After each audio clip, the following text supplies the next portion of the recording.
Ma'am क्या नाम है आपका? रश्मि सहरावत। कहाँ से आए हो? मैं विशाखापट्टनम से आई हूँ। अच्छा, विशाखापट्टनम से इतनी दूर आए हो। संत रामपाल जी जेल में है हिसार में, यहाँ पे आप आए हो विशाखापट्टनम से, तो क्यों आए हो? देखिए, परमात्मा के दर्शन करने के लिए आपको कोई मौका नहीं चाहिए कि आप क्यों आए। ये क्वेश्चन अपने आप में एक वेग क्वेश्चन है। अगर मैं आपसे पूछूं कि लोग चारों धाम की यात्रा करने पर क्या क्या करने जाते हैं, मंदिरों में क्या करने जाते हैं, तो आपको आंसर खुद ही मिल जाएगा। आपकी क्या एजुकेशन है? मैं MA B.Ed हूँ और मैं एक एस्ट्रोलॉजर भी रह चुकी हूँ। एस्ट्रोलॉजर भी आप रह चुके हैं, आप एजुकेटेड भी हैं, तो आपको नहीं लगता है कि भाई एक बाबा, एक संत जो जेल में है, आप उसके फॉलोअर्स हो, आप उसके शिष्य हो, तो आपको लगता नहीं है कि कहीं आप गलत वे पे जा रहे हो? नहीं, देखिए, मैं पहले आपको बता दूं कि मैं साइंस की स्टूडेंट रही हूं, तो पहले मैं इन चीज़ों पर बिल्कुल भी विश्वास नहीं करती थी। इनफैक्ट मैं साइंस को ही सब कुछ मानती थी। लेकिन मुझे एक चीज़ आज तक समझ नहीं आई, साइंस की स्टूडेंट होने के बावजूद भी मैं हमेशा ये सोचती थी कि वो कौन सी शक्ति है जिसने सूरज, चाँद, सितारों को एक पर्टिकुलर, एक फ़िक्स डिस्टेंस पे फ़िक्स करके रखा हुआ है। कोई साइंस का स्टूडेंट मुझे इसका आंसर दे सकता है तो ज़रूर दे कि कौन है वो शक्ति, कि ऐसे कैसे हो सकता है कि एक फ़िक्स डिस्टेंस पे किसी ने हमें हर चीज़ को फ़िक्स कर रखा है। सूरज हमें इतनी डिस्टेंस से रोशनी दे रहा है, चाँद हमें इतनी डिस्टेंस से ठंडक दे रहा है, तो किसने ये नेचर को बैलेंस करके रखा हुआ है? नेचर खुद नहीं बन सकती और नेचर अपने आप को फ़िक्स नहीं कर सकती कि मुझे इस एंगल पे फ़िक्स होना है या मुझे इस एंगल पे फ़िक्स होना है। तो इन सवालों के जवाब शायद साइंस भी आज तक नहीं दे पाई है सेटिस्फैक्टरीली। वो क्लेम कर सकते हैं कि हमने सेटिस्फैक्शन के साथ इस बात का आंसर दे दिया है, बट इस बात का कोई भी आंसर आज तक नहीं है। वो काम सिर्फ एक परमात्मा ही कर सकते हैं, जिसको आप एक सुपर पावर भी बोल सकते हैं, और आप कुछ भी नाम दे सकते हैं। कोई गॉड बोल सकता है, सुपर पावर, सुपर नेचुरल, कुछ भी बोल सकते हैं, लेकिन कोई ना कोई तो शक्ति ऐसी है जो सारी सृष्टि को, सारे संसार को चला रही है, इस यूनिवर्स को चला रही है। तो वही सृष्टि से हमें जोड़ने के लिए, उसी सुपर पावर से हमें जोड़ने के लिए जो संत रामपाल जी हमें सही रास्ता दिखा रहे हैं कि वो सुपर पावर आखिर है कौन। संत रामपाल जी बताते हैं कि ये पृथ्वी लोक है, मृत्यु लोक है, यहाँ पे आप सतलोक में रहते थे, तो क्या ये चीज़ें संभव हैं कि इस लोक के अलावा कोई सतलोक भी है जहाँ पे भगवान का घर है, वहाँ पे लोग रहते हैं? 21वीं सदी चल रही, रोज एक्यूरेट है, साइंटिफिक ज़माना चल रहा है, तो इन चीज़ों को आप मानते हैं? जी बिल्कुल मानती हूँ। अगर इंसान चाँद पे जा सकता है, बाकी प्लैनेट्स पे जा सकता है, और पहले हमने अपने वेदों में, पुराणों में पढ़ा भी है कि किस तरीके से हमारे ऋषि मुनि दूसरे ग्रहों पे चले जाते थे।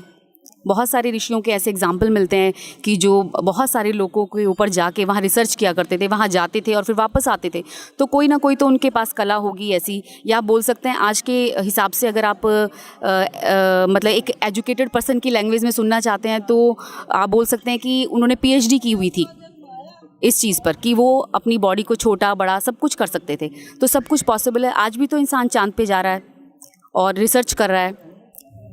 अभी एक रिसेंट एक इम्प्रूवमेंट हुआ है, नासा ने, अभी आपको सबको पता हो क्या क्या किया है। तो नासा तो वो काम अब कर रही है जो हमारे ऋषि मुनि संत पहले कर चुके हैं, और ये सब का ज्ञान जो है हमें गुरुजी दे रहे हैं कि इसके पीछे आखिर कारण क्या है, कि कैसे कर पाते हैं लोग ऐसा। तो ये सब सिद्धि शक्तियाँ, आप पुराने टाइम की लैंग्वेज में बोलेंगे तो ये सब सिद्धि शक्तियाँ हैं, और अगर आज आप विज्ञान की लैंग्वेज में बोलेंगे तो ये सब PhD या उस पर उन्होंने महारत हासिल कर ली है।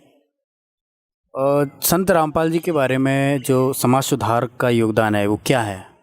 समाज सुधार के लिए देखिए, मैं भी काफ़ी दिनों से देख रही हूँ, जब से मुझे होश आया है मैं समझने लगी हूँ दुनिया की प्रॉब्लम्स क्या क्या हैं।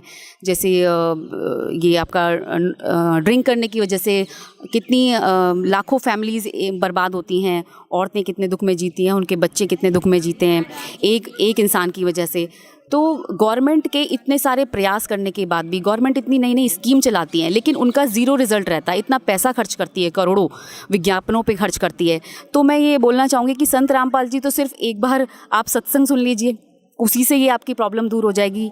जितने भी परिवार आज इस समस्या से जूझ रहे हैं कि उनके परिवार बर्बाद हो रहे हैं सिर्फ इस एक आदत की वजह से, तो आप सत्संग सुन लीजिए। और सत्संग सुनने से सिर्फ एक यही नहीं, बहुत सारे विकार दूर होते हैं इंसान की, जो भी प्रॉब्लम्स हैं, कुछ बीमारियां भी दूर होती हैं। और जो एक तरह से मैं कह सकती हूँ, एक तरह से पूरा आपका शुद्धिकरण हो जाता है। एक आत्मा का शुद्धिकरण, आपके विचार शुद्ध हो जाते हैं।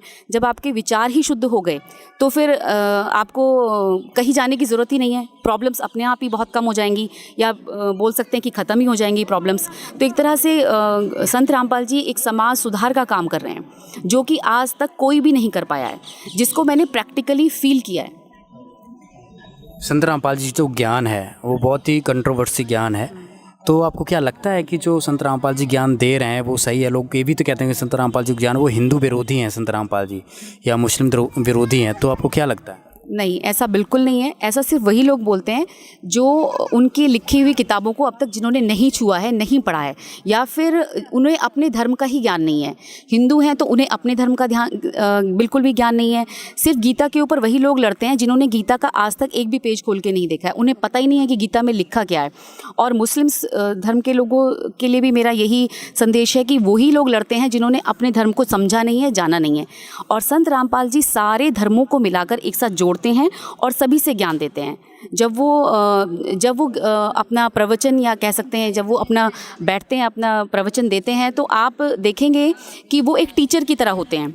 जो सारी बुक्स उनके दोनों तरफ इतनी बुक्स का ढेर होता है, उसमें हर धर्म की, दुनिया के हर कोने की, जितने भी धर्म एग्जिस्ट करते हैं या जो भी है संत हैं, जो भी मत हैं, उन सब की बुक्स वो लेकर बैठते हैं और सब ही बुक्स प्रोजेक्टर पर खोल कर दिखाते हैं, ताकि किसी को कोई डाउट ही ना रह जाए कि हम ये संत सही बोल रहे हैं कि नहीं। वो विद प्रूफ दिखाते हैं हर चीज़ को कि मैं जो बोल रहा हूँ ये मेरा मत नहीं है, और ये सब ऑलरेडी पहले लोग लिख चुके हैं, बस आपको दिखाना है, आपको सिर्फ प्रूफ के लिए दिखाना है कि मैं जो बोल रहा हूँ वो मेरी साइड से नहीं है, ये ऑलरेडी है, एग्जिस्ट करता है। संत रामपाल जी चाहते क्या हैं? संत रामपाल जी का उद्देश्य क्या है? संत रामपाल जी एक तो समाज सुधार उनका पहला उद्देश्य है, और दूसरा है हमें सही भक्ति का ज्ञान कराना और परमात्मा से जोड़ना।